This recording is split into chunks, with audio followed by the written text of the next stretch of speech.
Hey, what's up guys? In today's video, we're going to be going over some interesting PlayStation news.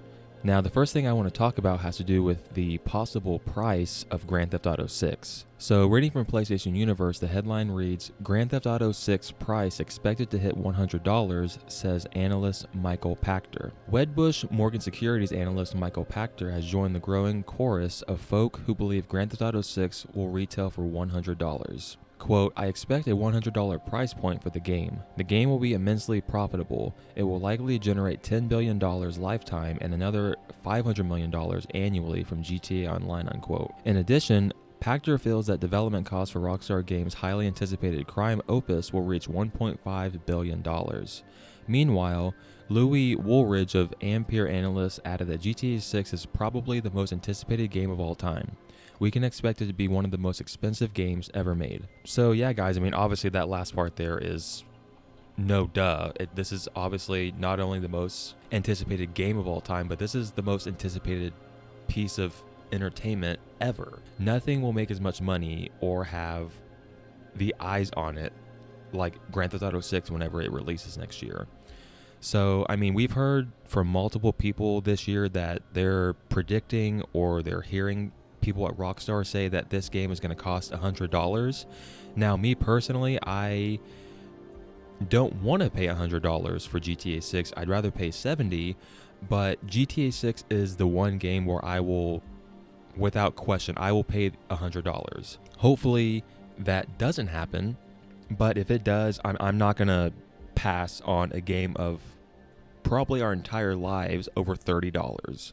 Like, I'm just gonna pay the $100. And so yeah, guys, what do you think? Down below in the comment section, let me know your thoughts on Michael Pachter coming out and saying that he's hearing that GTA 6 is going to cost $100, and also let me know down below if GTA 6 does officially confirm to come out at $100, will you pay that price for GTA 6? Alright, moving on to the next topic in the video, I want to talk about these reported leaks when it comes to the specs for the PlayStation 6 and the PlayStation 6 handheld.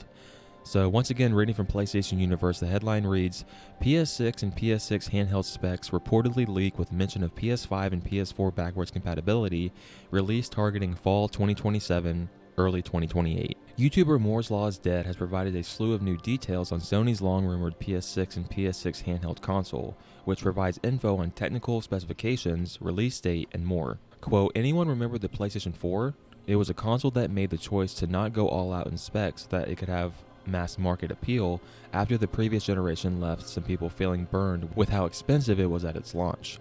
I'll just say it, from what I've seen behind the scenes so far, it at least appears Sony is planning to do this sort of a strategy again with the PlayStation 6, unquote. In terms of a release date, the PS6 and its handheld companion are expected to launch in fall 2027, early 2028, with manufacturing in mid-2027. Other details for PS6 include PS5 and PS4 backwards compatibility. Sony is placing emphasis on keeping power lower than PS5 and cost constraints. 160 watts TBP.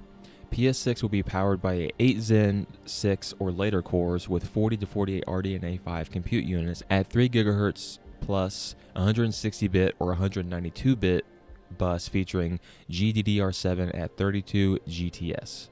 Meanwhile, specs for the PS6 Canis handheld mention monolithic 3nm die backwards compatibility with PS5 and PS4 generations, and will feature a micro SD slot, M.2 SSD slot, haptic vibration, dual mics, and a touchscreen. Elsewhere, a USB-C port is mentioned in a diagram, with other specs including 15-watt TBP, 4 times Gen 6C cores, 12 to 20 RDNA 5 compute units at 16.2 GHz, and is stated to be more powerful than Xbox Ally X, but not a powerhouse. And so yeah, guys, I mean, I'm just going to be honest, I don't really know about the specs when it comes to this console, like what all that means. I'm sure someone in the comments can explain it, how powerful that is. I know some of it, but for the most part, I'm kind of out of the loop. But yeah, it seems like we are getting the first leaks for the specs for the next generation from PlayStation. And it's all but confirmed that we are going to be getting a new handheld from PlayStation, which we've all been wanting for years now. And it seems like finally we're going to be getting that during the PS6 generation. These specs, at least when it comes to the RDNA side, it seems like it's going to be way more powerful when it comes to at least ray tracing and the CPU, which there's been a lot of big games that have came out this generation, like Cyberpunk, that is very heavy on the CPU. So with the PS6 probably having a lot more powerful of a CPU, then that just means we're going to get a lot better results when it comes to games coming out next generation. And it seems like as of right now, Sony is targeting a fall 2027 / early 2028 release for these consoles. And I don't know how I feel about that. I still feel like it would be better to wait until like late 2028 or 2029, because for the first couple years of this generation, there was COVID. In my mind, the first like 2 years didn't really exist. Sure, we got great games every once in a while, but with the chip shortage and all that stuff, I feel like with this generation lasting only 7 years, I feel like it's a little too short.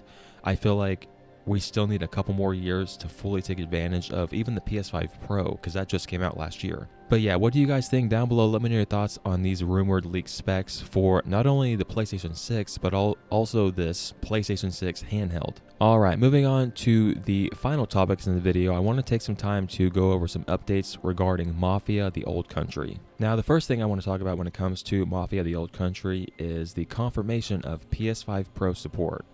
So once again, reading from PlayStation Universe, the headline reads, Mafia The Old Country PS5 Pro support confirmed, includes support for 120Hz displays. Hangar 13 has announced that Mafia The Old Country supports PS5 Pro at launch, and will offer a number of enhancements over the base PS5 version of the game.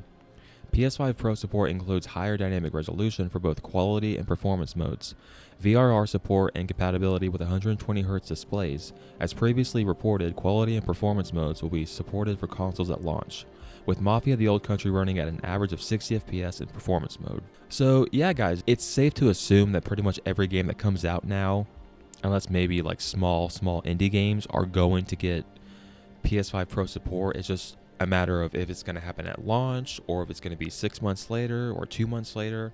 But we have confirmation that Mafia The Old Country will be PS5 Pro enhanced at launch.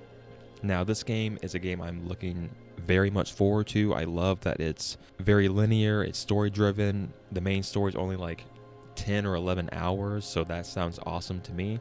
Especially the game I'm playing currently, Death Stranding 2, it's the exact opposite, and I really need that right now.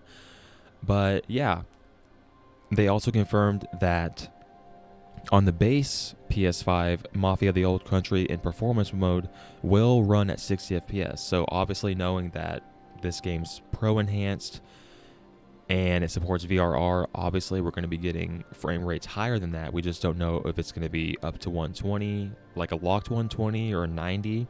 I'm sure Digital Foundry will let us know closer to launch. Now, moving on to the final news when it comes to Mafia The Old Country, is we now know the file size, how much storage it's going to take on our consoles. So once again, reading from PlayStation Universe, the headline says, Mafia The Old Country PS5 file size revealed, preload now available. Twitter account PlayStation Game Size has revealed the file size for the PS5 version of Mafia The Old Country, confirming the upcoming organized crime will weigh in at 40 gigabytes for Sony's current generation console. So yeah guys, I mean, like I said earlier, knowing that the game is only $50 and it's a smaller game, only 10-12 hours for the main story, it makes sense that the download size is around 40 to 50 gigabytes. Now it's being confirmed at 40 gigabytes. And so yeah guys, down below let me know your thoughts on the file size for Mafia The Old Country being revealed, and also let me know your thoughts on Mafia The Old Country officially being confirmed at launch to have PS5 Pro support. And also let me know down below if you plan on playing the game in quality mode or performance mode. Thank you guys so much for watching this video, I really appreciate it. If you enjoyed it or found it informative, drop it a like and consider subscribing if you're new. And until next time guys, take care.